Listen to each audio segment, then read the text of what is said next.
ವಿವಾಹಿತೆಯ ಜೊತೆ ಓಡಿ ಹೋದಂತಹ ಯುವಕನ ಮನೆಯನ್ನ ಧ್ವಂಸ ಮಾಡಲಾಗಿದೆ. ಮಾರಕಾಸ್ತ್ರಗಳ ಸಮೇತ 30ಕ್ಕೂ ಹೆಚ್ಚು ಜನರಿಂದ ದಾಳಿಯಾಗಿದೆ. ಸಚಿವ ಸತೀಶ್ ಜಾರಕಿಹೊಳಿ ಅವರ ಕ್ಷೇತ್ರ ಅದು.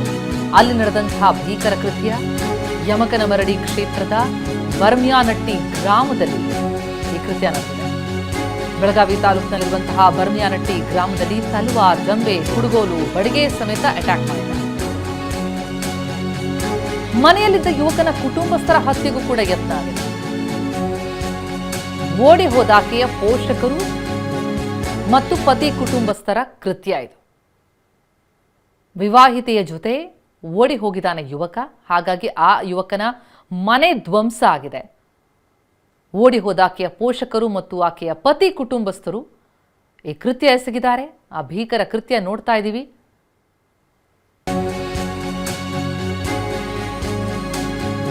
ನಾಲ್ಕು ದಿನಗಳ ಹಿಂದೆ ವಿವಾಹಿತೆಯ ಜೊತೆ ಯಲ್ಲಪ್ಪ ಎನ್ನೋ ವ್ಯಕ್ತಿ ಓಡಿಹೋದ.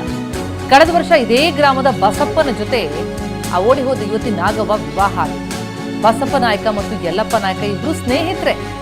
ಒಂದೇ ಕಂಪನಿಯಲ್ಲಿ ಬೇರೆ ಕೆಲಸ ಮಾಡ್ತಾ ಇದ್ರು ಬಸಪ್ಪ ಮತ್ತು ಯಲ್ಲಪ್ಪ, ಹಾಗೆ ನಾಗವ್ವ ಕೂಡ.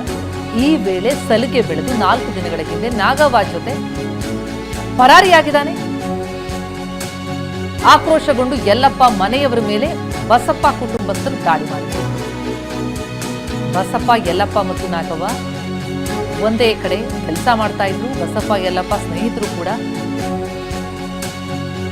ಬಸಪ್ಪನ ಪತ್ನಿ ನಾಗವ್ವ ಆದ್ರೆ ಈ ಯಲ್ಲಪ್ಪನ ಜೊತೆ 4 ದಿನದ ಹಿಂದೆ ಓಡ್ ಹೋಗಿದ್ದಾಳೆ. ಹಾಗಾಗಿ ಯಲ್ಲಪ್ಪನ ಮನೆಯನ್ನ ಧ್ವಂಸ ಮಾಡಿ ಬಹಳ ದೊಡ್ಡ ಮಟ್ಟಿಗಿನ ಅಲ್ಲಿ ದಾಂಧಲೆಯಾಗಿದೆ. ನಮ್ಮ ಪ್ರತಿನಿಧಿ ಸಹದೇವ್ ಈ ಬಗ್ಗೆ ಇನ್ನಷ್ಟು ಡೀಟೇಲ್ಸ್ ಕೊಡ್ತಾರೆ. ಸಹದೇವ್, ಈ ಕುಟುಂಬಸ್ಥರ ದಾಳಿಯಲ್ಲಿ ಏನೇನು ಧ್ವಂಸ ಆಯಿತು, ಜೊತೆಗೆ ಈ ಲವ್ ಸ್ಟೋರಿ ಕತೆ ಏನು ಅಂತ?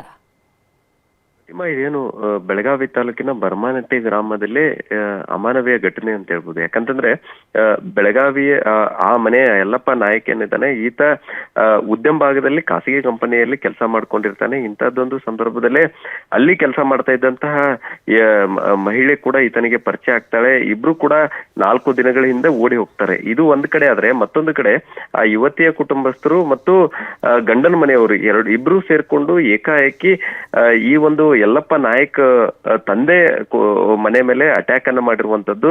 ಆ ಒಂದು ಮನೆ ಧ್ವಂಸಗೊಳಿಸಿದ್ದನ್ನ ನೋಡಿದ್ರೆ ಅದರ ತೀವ್ರತೆ ಗೊತ್ತಾಗತ್ತೆ. ಎಷ್ಟರ ಮಟ್ಟಿಗೆ ಇಲ್ಲಿ ದುಷ್ಕರ್ಮಿಗಳು ಅಟ್ಟಹಾಸ ಮೆರೆದ್ರು ಅಂತೇಳಿ. ಮನೆ ಮೇಲ್ಗಡೆ ಕೆಲವೊಂದಿಷ್ಟು ಜನ ಹತ್ತಿಬಿಟ್ಟು ಹೆಂಚುಗಳನ್ನ ಒಡೆದು ಹಾಕ್ತಾರೆ. ಅದರ ಜೊತೆಗೆ ಕಲ್ಲು ತೂರಾಟವನ್ನು ನಡೆಸ್ತಾರೆ. ಮನೆಯಲ್ಲಿದ್ದಂಥವ್ರ ಮೇಲೆ ಕ್ರೌರ್ಯವನ್ನ ಮೆರೆದಿದ್ದಾರೆ. ಅದರ ಜೊತೆಗೆ ಮನೆಯಲ್ಲಿದ್ದಂತ ಸಾಮಗ್ರಿಗಳು, ಒಂದೇ ಒಂದು ಪಾತ್ರೆಯಿಂದ ಹಿಡಿದು ಊಟ ದವಸ ಧಾನ್ಯಗಳಾಗಿರ್ಬೋದು, ಅದರ ಜೊತೆಗೆ ಟಿವಿ, ತಿಜೋರಿ ಸೇರಿದಂತೆ ಯಾವೊಂದು ವಸ್ತುಗಳನ್ನ, ಪೀಠೋಪಕರಣಗಳು ಎಲ್ಲವನ್ನೂ ಕೂಡ ಧ್ವಂಸ ಮಾಡಿದ್ದಾರೆ. ಆ ಕುಟುಂಬ ಬಡ ಕುಟುಂಬ ಏನಿದೆ, ಬದುಕು ಕಟ್ಕೊಳ್ಳೋಕೆ ಸಾಕಷ್ಟು ಹರಸಾಹಸ ಹೆಣಗಾಡಿತ್ತು. ಅದೆಲ್ಲವನ್ನು ಸರ್ವನಾಶ ಮಾಡಿರುವಂತದ್ದು. ಅದ್ರ ಜೊತೆಗೆ ಕುರಿಗಳನ್ನ ಸಾಕಣೆ ಮಾಡಿಕೊಂಡು ಜೀವನ ಕಟ್ಕೊಳ್ತಾ ಇದ್ದಂತ ಯಲ್ಲಪ್ಪ ತಂದೆ ಅಲ್ಲಿದ್ದಂತ 15ಕ್ಕೂ ಹೆಚ್ಚು ಕುರಿಗಳನ್ನ ಕಳ್ತನ ಮಾಡಿಕೊಂಡು ತೆಗೆದುಕೊಂಡು ಹೋಗಿ ಆ ಪಾರ್ಟಿಯನ್ನು ಕೂಡ ಈ ದುಷ್ಕರ್ಮಿಗಳು ಮಾಡಿದ್ದಾರೆ ಅನ್ನುವಂತ ಮಾಹಿತಿ ಇರುವಂತದ್ದು. ಸದ್ಯ ಘಟನೆಗೆ ಸಂಬಂಧಪಟ್ಟಂತೆ ಮಾರಿಯಾಳ್ ಠಾಣೆಯಲ್ಲಿ ಪ್ರಕರಣ ಕೂಡ ದಾಖಲಾಗಿದೆ. ಆದ್ರೆ ಇಲ್ಲಿವರೆಗೂ ಯಾವೊಬ್ಬ ದುಷ್ಕರ್ಮಿಗಳನ್ನು ಪೊಲೀಸರು ಬಂಧನ ಮಾಡಿಲ್ಲ. ಈ ಒಂದು ಪ್ರಕರಣಕ್ಕೆ ಸಂಬಂಧಪಟ್ಟಂತೆ ಪೊಲೀಸ್ ಕಮಿಷನರ್ ಕೂಡ ಗಂಭೀರವಾಗಿ ತೆಗೆದುಕೊಂಡು ತಕ್ಷಣ ಒಂದು ಟೀಮ್ ಅನ್ನ ರೆಡಿ ಮಾಡಿ ಆರೋಪಿಗಳ ಬಂಧನಕ್ಕೆ ಕೂಡ ಈಗಾಗಲೇ ಶೋಧ ಕಾರ್ಯವನ್ನ ಮಾಡುತ್ತಾ ಇರುವಂತದ್ದು. ಪ್ರತಿಮಾ, ಥ್ಯಾಂಕ್ ಯು ಸಹದೇವ್.